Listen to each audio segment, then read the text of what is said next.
prière. Et demeurer dans la présence de Dieu aussi, c'est demeurer dans la méditation de sa parole.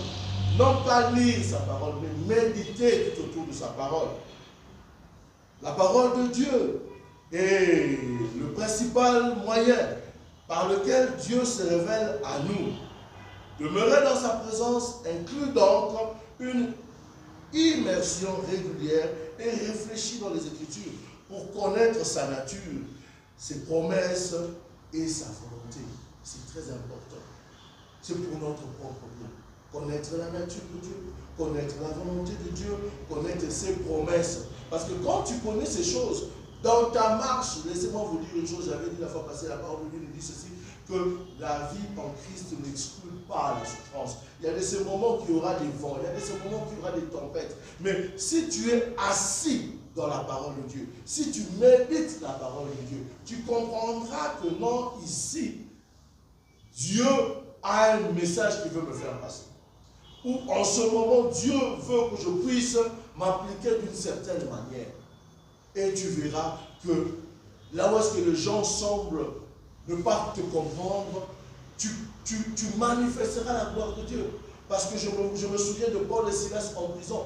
Ils ont été arrêtés pour des choses qu'ils ne connaissent pas. Mais une fois arrivés en prison, enchaînés, ils ont loué Dieu. L'Esprit de Dieu les a convaincus de louer Dieu. Ils ont commencé à louer Dieu. Et on a dit que les fondements des prisons ont été ébranlés.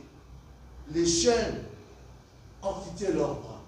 Leurs bras, où est-ce qu'ils étaient enchaînés. Les portes de prison ont été ouvertes. Pourquoi? Parce qu'ils étaient en communion avec le Saint-Esprit. Et le Saint-Esprit leur a dit par rapport à cette situation, agissez de cette manière. Amen. Des fois c'est bizarre. Hein? Quand on essaie de lire la Bible, on se rend compte que pour que Jéricho puisse tomber, il faille tourner 7 fois. Pourquoi? Parce qu'ils avaient écouté ce que Dieu leur a fait.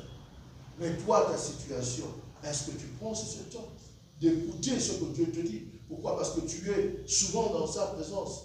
En réalité, la présence de Dieu, ça se crée. Donc ça se crée dans la méditation, ça se crée dans l'obéissance à sa parole, ça se crée quand tu es conscient que Dieu est là. La présence de Dieu, ça se crée quand tu es dans une relation vivante avec la personne de Dieu.